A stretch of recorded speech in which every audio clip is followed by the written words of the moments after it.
வணக்கம் சோதரி நண்பர்களே. கலியுகத்தை பொறுத்த வரைக்கும் திறமைசாலிகளுக்கு கூட இங்கே இடம் கிடையாது. அதிர்ஷ்டசாலிகளுக்கு மட்டுமே இங்கே இடம் உண்டுங்கிறது ஒரு எழுதப்படாத விதி. ஒரு 30 வருடம் பின்னோக்கி போனால் கூட அன்னைக்கு இருந்த மனிதர்களுடைய மனநிலை கஷ்டப்பட்டு உழைக்கணும், படிப்படியாக முன்னேறணும், இவ்வளவு சம்பாதிக்கணும், வாழ்க்கை இப்படித்தான் இருக்கணும்னு ஒரு வட்டம் போட்டு அதற்குள்ள சுதந்திரமாக வாழ்ந்துட்டு இருந்தாங்க. அவங்களுடைய அடிப்படை தேவைகள் அப்படிங்கிறது ரொம்பவுமே குறைவாகத்தான் இருந்தது, தேவைக்கு ஏற்பதாக இருந்தது. ஆனால் இன்னைக்கு இருக்கிற காலகட்டம் அப்படி இல்லை. காலம் முழுக்கெல்லாம் யாரும் கஷ்டப்பட முடியாது. எதாக இருந்தாலும் இப்போவே கிடைக்கட்டும், நான் இப்போ இருந்தே சந்தோஷமாக இருக்கேன். சந்தோஷம் இல்லைன்னா என்டர்டெயின்மெண்ட், இதுதான் வாழ்க்கைன்னு போடு. அதற்காக என்ன வேணாலும் செய்யலாம், எப்படி வேணாலும் இருக்கலாம். அதனால் ஒன் டைம் ரிஸ்க் எடுக்கிறேன், கிடைச்சா லைஃப் டைம் செட்டில்மெண்ட்டு, இல்லைன்னா ஜோலி முடிச்சு அப்படிங்கிற போக்கில் தான் எல்லாமே போய்கிட்டு இருக்கு. பட் இங்கே என்னென்னா, இது இன்றைக்கி இருக்கிற ஜென்ரேஷனோட நினப்பு மட்டுமல்ல, ஒரு 30 வருடத்துக்கு முன்னாடி இருந்த மனிதர்களுடைய மனநிலையும் இன்றைக்கி அப்படி மாறிடுச்சு. ஏன்னா களி அந்த அளவுக்கு முத்திக்கிட்டே இருக்குது. ஸோ காலத்தின் கோலம் எல்லாமே இங்கே மாறிக்கிட்டே தான் இருக்கும். ஸோ எல்லாருமே ஏதோ ஒரு அதிர்ஷ்டத்தை தேடி ஓடிக்கொண்டு தான் இருக்கும். பொதுவாக அதிர்ஷ்டம் அப்படின்னாலே அது இஷ்டத்துக்கு வரும், அது இஷ்டத்துக்கு போகும் அப்படின்னு சொல்லுவோம். நல்லதானாலும் சரி, கெட்டதானாலும் சரி. ஒரு நல்ல விஷயம் நடந்ததுன்னா என் அதிர்ஷ்டம், எனக்கு இது கிடைச்சிருச்சு, எனக்கு இது நடந்துருச்சுன்னு சொல்லணும். இல்லை கொஞ்சம் டீசெண்டாக சொல்லணும், என்னைக்கு நான் செஞ்ச புண்ணியமோ எனக்கு இது கிடைச்சிருச்சு அப்படின்னு சொல்லிக்கலாம். இதே ஒரு மோசமான விஷயத்துல தப்பிச்சு வந்தால் கூட இதையும் ஒரு வகை அதிர்ஷ்டம் தான் சொல்லுவோம். நல்ல வேலை, என் அதிர்ஷ்டம் என் தலை தப்பிச்சது, நான் பொழைச்சிக்கிட்டேன், தலைக்கு தலைப்பாகையோடு போச்சு அப்படின்னு டீசெண்டாக சொல்லிப்போம். ஸோ அதிர்ஷ்டம் அப்படிங்கிறது அது இஷ்டத்துக்கு வரும், அது இஷ்டத்துக்கு போகும். இதுக்கு வேலிடிட்டி எல்லாம் கிடையாது. எப்போ வரும், எதில் வரும் அப்படிங்கிறதும் புரியாது. பட் ஜோதிடத்தை பொறுத்த வரைக்கும் இது ஒரு காலக்கணிதம். இங்கே ஒவ்வொரு விஷயங்களுமே இது இப்படித்தான் இருக்கும். குறிப்பாக ராசி நிலைகள்னு எடுக்கும் பொழுது ஒவ்வொரு ராசிகளுக்குமே இப்படிப்பட்ட ஒரு வாழ்க்கை நிலை தான் இருக்குது, இந்த மாதிரி தான் இருக்கும் அப்படின்னு தனித்தனியாக சில விஷயங்கள் டிஃபால்ட்டாக அமைக்கப்பட்டிருக்கு. எல்லாருக்குமே ஒரே மாதிரி ஒரே விஷயங்கள்ல அதிர்ஷ்டம் அப்படிங்கிறது கிடைச்சது கிடையாது. ஒவ்வொருத்தருக்கும் ஒவ்வொரு விதங்கள்ல மாறி மாறி தான் இருக்கும். உண்மையிலேயே அது எப்பவுமே பார்த்தீங்கன்னா நடக்கும்போது தெரியாது, நடந்து முடிஞ்சதுக்கு அப்புறம் தான் தெரியும் இதுதான் நம்மளோட அதிர்ஷ்டம் அப்படிங்கிறது. அதுவும் பார்த்தீங்கன்னா காலம் தாழ்த்தி தான் தெரியும், அப்பவே கூட தெரியாது. ஒரு 10 வருஷத்துக்கு முன்னாடி எனக்கு டைம் நல்லா இருந்துச்சுங்க, நல்லா சம்பாதிச்சேன், நல்லா வேலை பார்த்தேன், நல்லா எல்லா விஷயங்களுமே எனக்கு கை கொடுத்துச்சு அப்படின்னு பேசுவோம். ஸோ இப்படி எல்லாம் முடிஞ்சு காலம் தாழ்ந்ததுக்கு அப்புறம் தான் இந்த விஷயங்களே புரியும், இதுதான் நம்மளுடைய அதிர்ஷ்டம் அப்படிங்கிறது. ஸோ இதெல்லாம் அப்போவே எனக்கு புரிஞ்சிருந்தது அப்படின்னா அன்னைக்கே கொஞ்சம் எக்ஸ்ட்ரா எஃபர்ட் போட்டு இன்னும் கொஞ்சம் எல்லாம் நல்லா எல்லாத்தையும் செஞ்சுருப்பேன் அப்படின்னு சொல்லுவோம். இந்த ஒரு குழப்ப நிலைகள் தீர்றதுக்கும் தெளிவு பெறதுக்கும் தான் இந்த ஜோதிடத்தில் ஒவ்வொரு ராசிக்கும் டிஃபால்ட்டாக என்னென்ன விஷயங்கள் அதிர்ஷ்டமாக அவங்களுக்கு அமையுது, எப்படி அது வேலை செய்யுது அப்படிங்கிறத பற்றி சில விஷயங்களை சொல்லியிருக்கு. அப்படி உங்களுடைய ராசிக்கு என்ன மாதிரியான அமைப்புகள் இருக்குது அப்படிங்கிறத பற்றி தான் இந்த பதிவில் நாம் பார்க்க போகிறோம். மிதுனம். மிதுன ராசிக்கு பார்த்தீங்கன்னா பப்ளிசிட்டி இல்லைன்னா வசீகரத்தன்மை, இந்த 2 அமைப்பும் தான் அவங்களுடைய அதிர்ஷ்டம்னு சொல்லணும். நார்மலாக மிதுன ராசிக்காரங்க பார்த்தீங்கன்னா எப்போவுமே ஒரு உள்நோக்கத்தோடையே அவங்க செயல்படுவாங்க. அவங்க இருக்கிறது வெளிப்படையாக இருந்தாலும், அவங்க வெளிப்படையாக பேசினாலும் பழகினாலும் கூட அவங்களுக்குள்ள காரண காரியங்களோடு தான் அவங்களுடைய செயல்பாடுகள் அப்படிங்கிறது இருக்கும். சும்மா ஏனோ தானோன்னு வேலை செய்யக்கூடியவங்கள்ல எல்லாத்துக்குமே ஒரு உள்நோக்கம் அப்படிங்கிறது அவங்களுக்குள்ள எப்பவுமே இருக்கும். அதை நோக்கி தான் அவங்க பயணம் செய்வாங்க, அந்த விஷயங்களை அவங்க அடையவும் செய்வாங்க.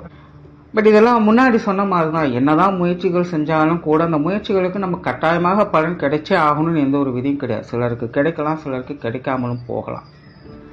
ஆனால் மிதுன ராசியை பொறுத்த வரைக்கும் அந்த மாதிரி கிடையாது. தற்செயலாக அவங்களுக்கு சாதகமான அமைப்புகள் அமைஞ்சிரும். காக்கா உட்கார பணம்பல விழுந்த கதையா, எதையோ செய்ய போக ஏதோ ஒரு விஷயங்கள் மூலமாக அவங்களுக்கு தேவையானது அவங்களுக்கு கிடைக்கும். அதனால தான் அவங்களுடைய உள்நோக்கத்தோடய அவங்க செயல்படக்கூடியவங்களாக இருக்காங்க. என்ன செஞ்சாலும் சரி, எப்படி இருந்தாலும் சரி, அவங்களோட நோக்கத்துல தான் அவங்க குறியாக இருப்பாங்க. அந்த ஒரு கான்சென்ட்ரேஷன் பவர், குறிப்பா அந்தந்த சூழ்நிலைக்கு தகுந்த அந்த பகுத்தறிவு, யாருக்கிட்ட எப்ப எப்படி நடந்துக்கணும், எப்படி பேசணும், யாரை சேர்த்துக்கணும், யாரை ஒதுக்கணும் அப்படிங்கறதுல எல்லாத்துலயுமே கை தேர்ந்தவங்களாக இவங்க இருந்திருப்பாங்க. இது பொதுவாக எல்லா நாளையும் செய்யக்கூடிய ஒரு விஷயம் தான். கொஞ்சம் யோசிச்சா போதும், இந்த மாதிரி திட்டமிட்டு செயல்பட முடியும். பட் நான் என்ன சொல்ல வரேன்னா, முன்னாடி சொன்ன மாதிரி தான் முயற்சிகள் செய்யலாம், பட் முயற்சிகளுக்கு தகுந்த பலன்கள் கிடைத்தே ஆகணுங்கிற கட்டாயம் கிடையாது. ஜோதிடத்துல ராசி ரீதியா பார்க்கும்போது இந்த மிதுன ராசிக்காரங்களுக்கு இந்த அமைப்புகள் எப்பவுமே நல்லபடியாக வேலை செஞ்சுக்கிட்டே இருக்கும். இதுதான் இவங்களுடைய அதிர்ஷ்ட அமைப்பு. எதிலும் உள்நோக்கத்தோடு செயல்படக்கூடியவங்க, அந்த உள்நோக்கங்களை அடையக்கூடியவங்களாக இவங்க இருப்பாங்க. அது ஏதோ ஒரு வகையில இவங்களை தேடி வரும். இன்னும் சொல்ல போனா மிதுன ராசியை பொறுத்த வரைக்கும் அவங்களாக ஒரு விஷயத்தை தேடி போறதை விட அவங்களை தேடி வரக்கூடிய விஷயங்கள் மிகவும் சிறப்பாகவே இருக்கும். இதுக்கு பேர் தான் பிராப்தம், இல்லைன்னா பாக்கியம்னு சொல்றது. அவங்களை தானாக தேடி வரக்கூடிய விஷயங்கள் எப்பவுமே பாத்தீங்கன்னா நல்ல வகையிலேயே இருக்கும். அவங்க எக்ஸ்பெக்ட் பண்ணதை விட அதிகமாகவே அவங்களுக்கு உபயோகமுள்ள ஒரு விஷயமாக அது இருக்கும். பொதுவாகவே இந்த மிதுன ராசிக்காரன் கொஞ்சம் பப்ளிசிட்டி பீரியட் தான், பட் அதை வெளிப்படையாக வெளிக்காட்ட மாட்டாங்க. ஆனால் நல்ல பேச்சாற்றல் மூலமாக அதை வெளிப்படுத்துவாங்க. இயற்கையாக மிதுனம் அப்படிங்கிறதே பேச்சு திறன் உடையது தான். எல்லாரும் தான் பேசுறாங்க, ஆனா பேச்சு திறன், அந்த பேச்சுக்குண்டான மகத்துவம் அப்படிங்கிறது மிதுனத்துக்கு மட்டும்தான் இருக்கு. இவங்க ஒரு கருத்தை வழிமொழிகிறாங்க அப்படின்னா அதுக்கு ஆப்போசிட்ல இருந்து யாரும் எதுவும் பேச முடியாது. தர்க்கத்தின் மூலமாகவோ, நகைச்சுவை மூலமாகவோ, கண்டிப்பு மூலமாகவோ கடைசியில இவங்களுடைய பேச்சுக்கு தான் அங்க வேல்யூன்னு இருக்கும். முடிக்கக்கூடிய விஷயங்கள் இவங்களாகத்தான் இருக்கும். அது யார் என்ன வேணாலும் சொல்லிட்டு இப்படி வேணாலும் இருக்கட்டும், கருத்துக்கள் ஏறுமாறாக இருக்கும், நல்லது கெட்டது எப்படி வேணாலும் கலந்து இருக்கட்டும், இவங்களுக்குன்னு ஒரு ஆற்றல் இருக்கு. இவங்க சொல்லக்கூடிய விஷயங்கள் தான் ஃபைனல். அது சரி தவறு நல்லது கெட்டதுக்கு அப்பாற்பட்ட நிலைகள்ல இவங்க சொல்லக்கூடிய வார்த்தைகள் தான் ஃபைனல். இவங்க எடுக்கக்கூடிய முடிவு தான் ஃபைனல் அப்படிங்கிற மாதிரி நிற்கும். இந்த ஒரு ஆற்றல் இவங்களுக்கு அதிர்ஷ்டமாக அமைஞ்சிருக்கும். இது எல்லாருக்கும் கிடைக்காது. எவ்வளவு பேர் என்ன வேணாலும் பேசலாம், எப்படி வேணாலும் இருக்கலாம், ஆனா எல்லாருமே அவங்களுடைய பேச்சை கேட்பாங்கன்னு சொல்ல முடியாது. அதுல எதிர்ப்பாங்க இல்லது ஆமோதிப்பாங்க அப்படின்னு சொல்ல முடியாது. எப்படி வேணாலும் இருக்கலாம். பட் மிதுனத்தை பொறுத்த வரைக்கும் அப்படி இல்லை. ஒண்ணு இவங்களுடைய பேச்சுக்கு அடங்கி போகணும், இல்லைன்னா ஒதுங்கி தான் போகணும். தர்க்கம் பண்ணியோ விவாதம் பண்ணியோ இவங்க கிட்டலாம் ஜெயிக்கவே முடியாது. அந்த ஒரு வசீகரத்தன்மையும் ஆற்றலும் இயற்கையாகவே இவங்களுக்கு மட்டும்தான் உண்டு. முயற்சியின் அடிப்படையில வேணா மற்ற ராசிக்காரங்க அதை ட்ரை பண்ணலாமே இல்லாம இயற்கையாகவே இந்த அமைப்பு அமைஞ்சது மிதுனத்திற்கு மட்டும்தான். குறிப்பா இந்த அமைப்பு பாத்தீங்கன்னா மிதுன ராசி பெண்களுக்கு இன்னும் கூடுதலாகவே வேலை செய்யும். ஆண்களை காட்டிலும் மிதுன ராசி பெண்கள் பாத்தீங்கன்னா ரொம்பவுமே வசீகரத்தன்மை பெற்றவங்களாக இருப்பாங்க. ஏதோ ஒரு வகையில் அவங்களுக்குண்டான விஷயங்கள் அவங்களுக்கு கிடைச்சிட்டு தான் இருக்கும். ஒரு ஊர்ல இருக்காங்க அப்படின்னு இவங்களை தெரியாத நபர்கள் யாரும் இருக்க மாட்டாங்க. அண்ட் பொதுவாகவே மிதுன ராசிக்காரங்க ஆன்மீக விஷயங்களும் சரி, பிரயாண விஷயங்களையும் சரி அதிக ஈடுபாடுகளை காட்டுவாங்க. அதுல ஒரு தனித்துவத்தோடு செயல்படுவாங்க. உங்களோட லைஃப்ல பாத்தீங்கன்னா நிறைய இந்த போக்குவரத்து சம்பந்தப்பட்ட விஷயங்கள் பெரும்பாலும் சாதகமா தான் இருக்கும். நிறைய பிரயாணங்களை செய்வாங்க, நிறைய இடங்களை போய் பார்ப்பாங்க, நிறைய நபர்களை போய் சந்திப்பாங்க. பெரும்பாலும் இந்த மிதுனராசிக்காரங்களுக்கு பாத்தீங்கன்னா ஒரு ஊர் விட்டு ஊர் போக வேண்டிய சூழ்நிலை அப்படிங்கிறது கட்டாயமாக இருக்கும். இந்த மாதிரியான விஷயங்கள்லாம் இவங்களுக்கு சாதகமா தான் இருக்கும். நிறைய பேர் இந்த பிரயாண ரீதியான தொழில் வேலை செய்யக்கூடியவங்களாகவும் இருப்பாங்க. அதெல்லாம் பாத்தீங்கன்னா அவங்களுக்கு தானாகவே அமையும். அந்த விஷயங்கள் அவங்களுக்கு பக்கவா சூட் ஆகும்.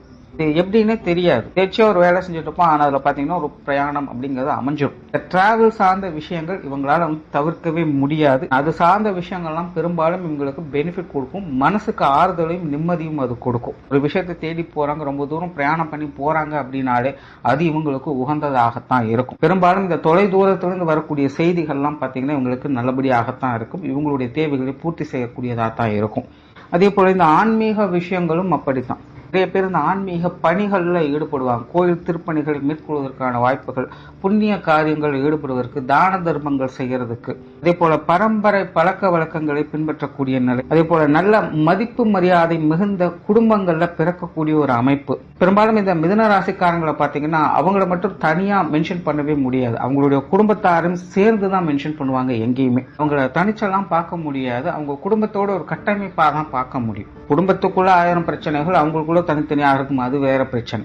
இவங்களுக்குன்னு கிடைக்கக்கூடிய ஒரு அடையாளம் பாத்தீங்கன்னா இந்த குடும்ப ரீதியான அமைப்புகள் மூலமா தான் பெரும்பாலும் கிடைக்கும். ஆனா அதே போல பெரிய பெரிய மனிதர்களுடைய சந்திப்புகள், பழக்க வழக்கங்கள், நட்புகள் இதெல்லாம் இவங்களுக்கு இயல்பாகவே கிடைக்கும். ஒரு உத்தியோகம் பார்க்கறாங்க கூட தன்னை விட பதவி உயர்வில் இருக்கக்கூடியவங்க ரொம்ப ஈஸியா நட்பாயிடுவாங்க. ஒரு நல்ல ஒரு நாலேஜ் ஷேரிங் கிடைக்கும். நிறைய விஷயங்களை தெரிஞ்சுக்க முடியும், ஈஸியா அடாப்ட் ஆகவும் முடியும். பொது வாழ்க்கையில் ஈடுபடும் பொழுதும் அப்படிதான். நிறைய பெரிய பெரிய மனிதர்களுடைய நட்புகள் இவங்களுக்கு இயற்கையாகவே கிடைக்க ஆரம்பிக்கும். மற்றவங்க எல்லாம் பாத்தீங்கன்னா ஒரு கம்யூனிகேஷன் பில்ட் பண்ணணும், ஒரு கம்யூனிட்டியை பில்ட் பண்ணணும் அப்படின்னா போராடுவாங்க. என்னதான் முயற்சி செஞ்சாலும் கிடைக்கவே கிடைக்காது. பட் இவங்க அப்படி கிடையாது. ஆனான்னு போட்டா போதும், அது ஆட்டோமேட்டிக்கா பாத்தீங்கன்னா A to Z எல்லா விஷயங்களும் இவங்களுக்கு தானாகவே அமைச்சு கொடுத்துரும். அதுதான் இவங்களுக்கு உண்டான அந்த வசீகர நிலைகள்ல வேலை செஞ்சுக்கிட்டு இருக்கும். அதாவது இவங்க முயற்சி செய்யறாங்க செய்யல அப்படிங்கிறதையும் அப்பாற்பட்டு இவங்க செஞ்சா போதும் அது தானா நடக்கும் அப்படிங்கிற நிலைகள்ல அது எல்லாமே வேலை செஞ்சுக்கிட்டு இருக்கும். ஸோ இதெல்லாமே பார்த்தீங்கன்னா இவங்களுக்கு உண்டான ஒரு அதிர்ஷ்டம் தான். இவங்களே அறியாமலே